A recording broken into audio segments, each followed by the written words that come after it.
Hi everyone, how's it going? Welcome back to the channel. 6 weeks ago I piqued the interest of 300,000 of you with a video entitled "My next adventure is mental and I'll need some help." Now nothing's changed there except the much needed help is all arranged, so thank you all for emailing me. I had 500 emails from people wanting to be involved. Could only pick like 1% of them. Literally 5 people, 4 even. So yeah, I've got a top-notch support crew now in place. For what? What are you on about? I hear some of you ask. Well, in 36 hours time from the release of this video, we'll be setting off from the west coast of England near Carlisle with a football at my feet and the full intention of being the first known person to dribble or kick a football or soccer ball across Britain in a completely straight line. Oh no, sorry, I'm getting confused. Huh. We'll see how this one goes first. Anyway, no, not in a straight line for now, but in under 24 hours. So that's 70 miles from Carlisle to Newcastle, following trails and minor roads in under 24 hours. It's going to be absolutely horrendous, and if the comments section on the last video is anything to go by, it's basically impossible, and I should strongly consider not doing it. Thank you for those comments, by the way. No, seriously, they just spurred me on. So thank you. Yeah, I think you knew that's what you were doing. That's fine. Thank you. Now, are we recording? Now, the main purpose of this video really is to tell you that the charity page from which we're going to raise tens of thousands of pounds for incredibly important causes is now live. The main theme, the main cause, the main theme of it all is going to be mental health. It's going to tie in numerous ways. Mental health, depression, anxiety. These are things we hear all the time. We've become so numb to these words. But I just want to talk to you for 5 minutes or so, if you'll hear me out, about why it's so important to me and to everyone. Just hear me out, honestly. So this isn't something that I've talked about much publicly, because it's personal, but it's a hard thing for many people to understand as well who haven't been through it. So it's a funny one, but I will talk about my personal experiences. I'll talk about them in the actual episodes, which will be released in probably mid-August, by the way. But I think it's probably better that I talk about it now, because it'll be more fast-paced in the edits. So the mental health crisis we face in this country right now it's real. It's getting worse by the year, and I believe that it will continue to get worse before it gets better. And we're normalizing it. We've got used to it. It's not normal. It's not normal for people to feel like this. So, and this is the way I felt. So, first of all, I should say everyone has their own different experiences, okay, with mental health. But here's mine.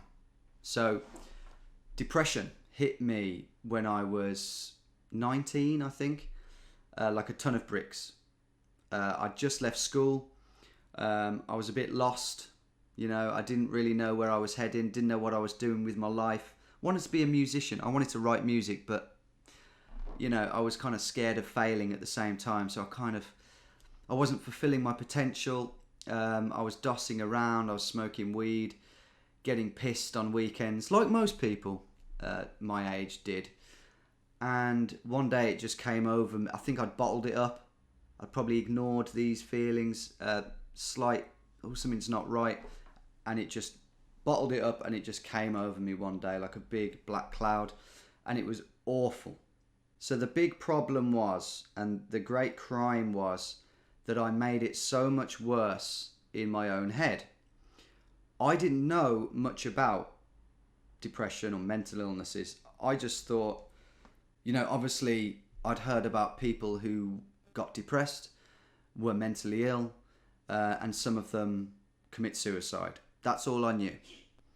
So my mind instantly just went, oh God, that's me. That's it then. That's me. I'm one of those people. I knew it. I knew there was something wrong with me. Because as a kid, I'd struggled occasionally with some sort of overthinking or panic attacks or something.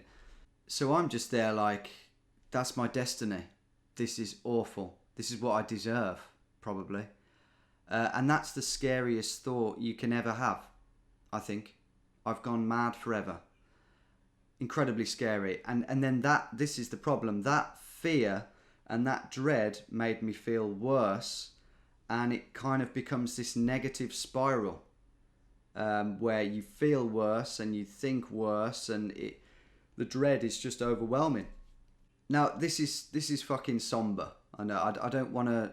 I'm not trying to get sympathy or attention or make any of you feel bad.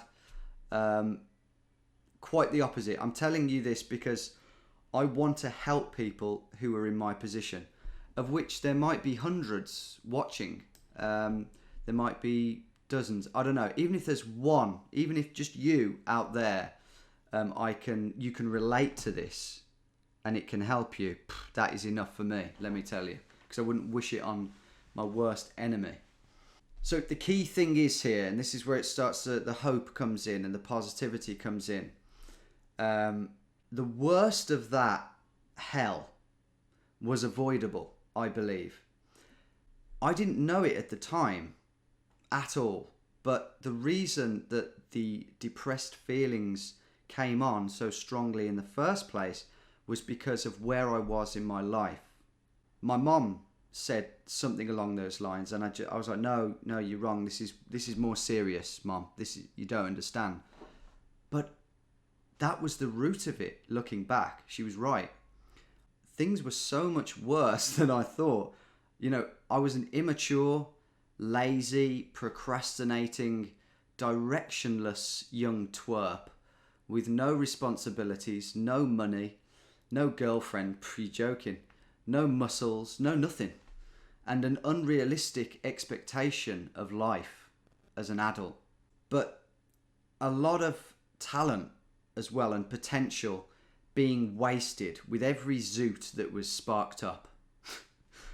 Now, if I'd have known that that's why I was depressed and understood it all, had some therapy, or even just spoke to someone who had been through the exact same thing, had some real guidance and a plan of action to get out of it, that negative feedback loop of doom, that unbearable dread that made me want to end it all at times, I don't think it would have got to that point.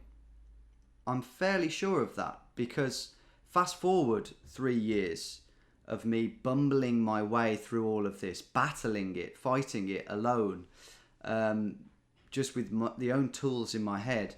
Luckily, I eventually realised what was happening, the pattern of it, and that a lot of it was just negative thoughts, looping back on themselves. Almost the fear of the thought itself, which is mad. Well, it is mad, obviously.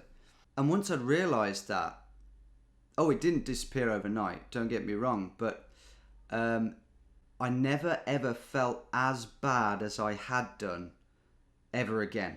Things changed. And again, don't get me wrong, the dark feelings, they didn't disappear. They followed me for a while. In fact, still to this day, they can pop up every now and then. Like, for example, when I'm camping out, in the wilderness on my own, there's no one there. It's just me and the dark, cold night. They can appear, but it's like, oh yeah, there you are, hello. I can process it. I have the ability to just see it for what it is. It's just a feeling, and I know not to get scared by it. I know not to panic, and I know it's gonna pass. So it's not nice, but it's a total different kettle of fish. if you have the ability to do that. So yeah, that's how it happened originally for me with depression, and how I sort of started to come out of it. As I said earlier, everyone is different. I'm sure my experiences pale in comparison to most cases probably.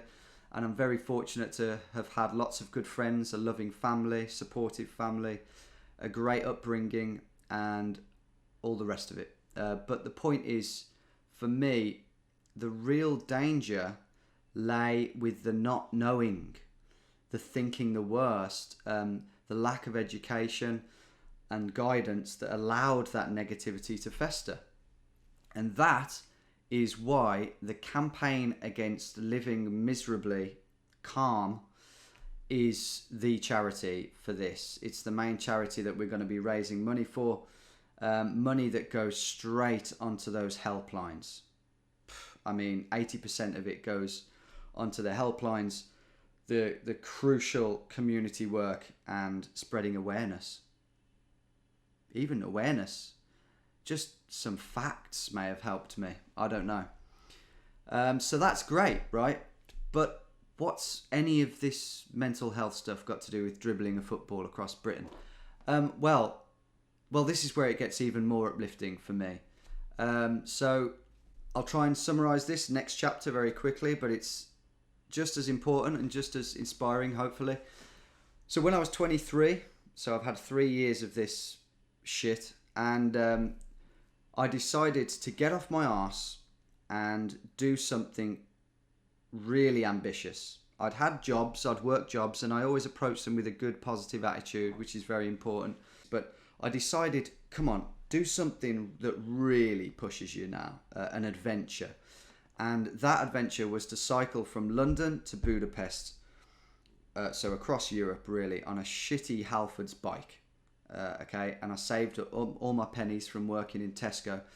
And at the time, it was exciting but terrifying, because the depression still was there, still had a bit of a hold over me, and being away from family and friends for over a month with all those potentially lonely nights was a scary thought. But I knew I had to do something big while I was still young, because you only live once. And that decision, that brave decision, turned out to be the best decision I ever made. I honestly believe that, because not only was it really fun, there was a lot of fun had on that trip, but that's not the point. The decadent stuff was in the moment. That was temporary. That was short-term fun. The long-lasting effects of this trip were profound, because when I came home, I was a vastly improved person. Voluntarily putting myself through adversity, pain and hardship for no real reason, just for the sake of doing it, and finding out what I was really made of, changed my whole way of thinking. I was no longer this useless, lazy, self-loathing coward. I was proud of myself.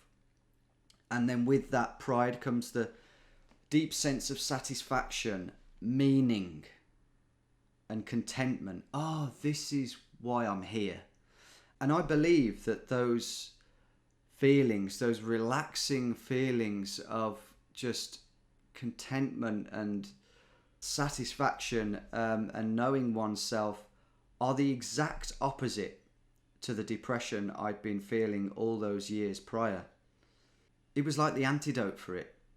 And if you think about it, the two causes are the exact opposite as well. Doing fuck all and doing something fucking hard. So 2014, I was still far from perfect though. Big time. Still had lots of flaws. Still had a bad drink and drugs habit, which were holding me back still. So the next year, on the back of learning what I'd learned, I decided that every Saturday morning, instead of lazing on my mum's sofa with a terrible hangover, I was going to attend the park run, a 5k running event held weekly in parks all around the country. That's what I was going to do every Saturday morning. Now, I'm an all or nothing type person. when it comes to sports or anything. So running for me became all about beating last week's time. That's the time was, without the time I wouldn't have bothered. It was all about beating the time, last week's time. And in time, the pain that I came to endure each week at the parkrun whilst trying to beat these times became my addiction, instead of the 4 pints I'd had the night before, although they definitely helped with the pain, to be fair. But wait, pain. How can pain be an addiction? That's sadistic. That's not me. No, not interested. You've lost me. Wait, it's not the pain that's pleasurable. It's the ability to endure the pain and what that does to you and to your mind. And I've only really realised the power of this very recently, actually, in the last couple of years. Each year it grows. It's incredible. It's something that gets stronger with each goddamn run you do. It's a muscle. It's a mental muscle that you build. And each time you give that muscle a workout, the little man inside you that wants you to be depressed gets smaller and smaller and quieter until he just ain't even there anymore. You what, mate? Can't hear you. Again, this is my experience. Everyone is different. We all have different personality and character types. But there must be people out there who have a similar character to me. Intense, kind of always wanting to do something, very ambition, goal driven. And I think we types of people, if we're not doing something productive that releases natural endorphins and chemicals, then you're bound to feel depressed, or you're bound to do drugs, to compensate for it. So again, these are my experiences, and running won't be for everyone, but running is the purest, it's the easiest way to just instantly go and make a difference in your life, and it can be so profound. And I'm just talking about the mental effects here. I mean, obviously the physical effects are incredible as well. And this is all leading up to the second charity. This is all tying in, okay? This isn't me just kind of lecturing and waffling. I mean, it is, but the running charity is the second charity that you'll find on the Just Giving page, that has a target of £5,000. These targets, by the way, I have no idea what to set them at, okay? I've done 30,000 for Calm, 5,000 for Mind, and 5,000 for the final charity, which I'll come on to in just a sec. But the running charity, what they do is, they're amazing. They nurture young people who are experiencing or at risk of homelessness, so real disadvantaged kids, and they help them reach their full potential through running and personal development programs. Incredible. And I can reveal that Russ Cook, aka the Hardest Geezer on Instagram, hardest geezer and insane ultra marathon runner, nutter of a guy, in the best way possible, he will be an integral part of my support crew, which is really exciting. He's bringing such a positive energy to this trip. And he's actually going to run further than me, probably, because he'll be tazzing around, opening gates, telling people to move, running to and from the van. Sorry about that in advance, Russ. But the point is, he works very closely. He works with this charity, taking groups of young lads out on excursions in his minivan and whatnot. And they do amazing work. So they'll be delighted with any contributions. The third and final charity that we will be attempting to raise money for is the James Brindley Foundation. Now, some of you may remember me mentioning many years back on the original Mission Across Wales, talking about my good old friend Jim, who was needlessly and brutally stabbed in 2017, summer of 2017, so 5 years ago roughly, almost to the week. He was an incredible person, loyal, kind, hilarious, funniest guy I've ever met. his silhouette, when it appeared on the village green on a snowy day, or a sunny day for that matter, everyone rose to their feet. The day had begun. He was the man. He was so loved around Aldridge, and yeah, he was just walking home from the pub one day. He didn't drink. He was completely sober. He was starting up a business, and two lads came over to him. There was no one knows what happened, because the two lads we think lied in court, gave a bullshit story, so no one will ever know apart from them what actually happened. But the long and short of it is, they had a knife. Jim would never dream of carrying a knife, and whatever happened, they ended up stabbing him, and he didn't make it. And again, it's a very somber story, but Jim's parents, Bev and Mark, who are the nicest people you could ever wish to meet, have gone through hell, and they, in response to the devastation and the tragedy that they went through, the only way that they could get some sort of closure after the laughable 7-year sentence that the perpetrator received was to set up a charity to try and get kids off the street, and to try and get kids down the right path and not the wrong path, out on the street carrying knives, getting into knife crime, drugs. So the James Brindley Foundation employ people who go around to schools. They work out which kids are likely to go into gang culture and knife crime, and they sit and work with them and educate them, guide them away from that in any way that they can. That's where the money goes to. They're quite a small charity. It's hard for them to make vast sums of money. So maybe we can get a few thousand on the score sheet, as it were, and make his parents delighted. You can, of course, check out their website and delve a bit more into, what they do and where the money goes. I'm just kind of summing everything up, really. Same goes for the other charities, of course. And, of course, you can pick whatever you want to donate to. And, of course, you don't have to donate. But just if some of you made a small donation, just £1, that's £1. Similar to $1. If more of you make the small donations, I think we can easily rack up some good figures for some amazing charities. Now, I realise, many of you, you're not from Britain, so it's not going to be close to heart. Oh, I blew a bubble. That's fine. I understand that. But if you do choose to donate, despite that, you're making great differences. And if you're from Britain, these are just the biggest issues that we face, mental health and knife crime. Can't think of two bigger societal issues that we have at the moment.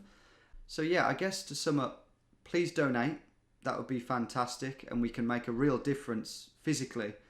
But also, the main message from me, from my experience, will be put yourself through pain, feel better.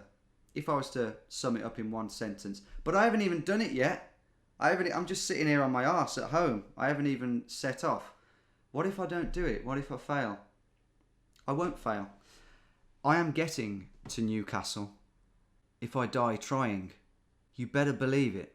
I put it this way. If I quit, I won't be conscious to know that I'm quitting. I'll be dropping to the floor like a sack of potatoes. I'll either be entering Newcastle dribbling a football or dribbling in the back of an ambulance.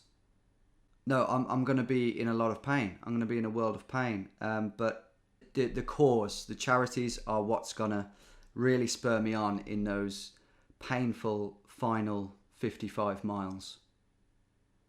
Guys, I think that is it from me. Please find the links to the charity page.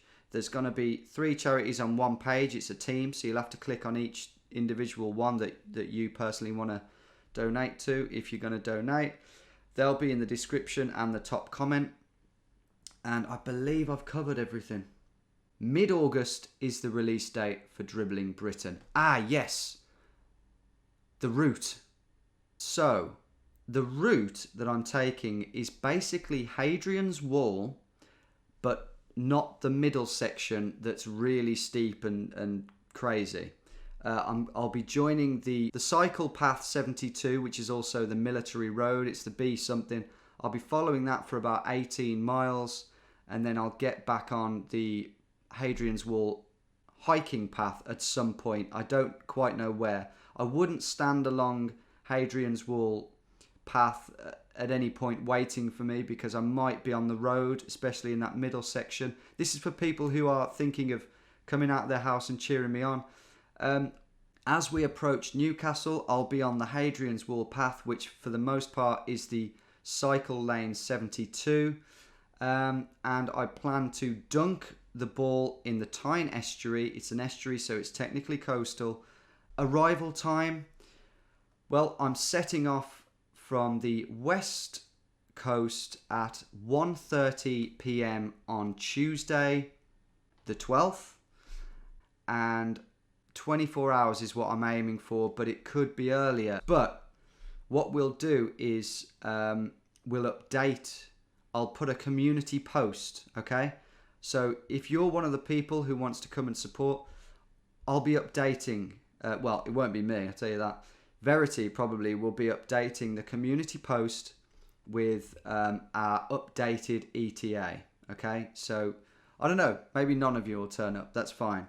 But if you're set on doing it, look out for updates on the community post.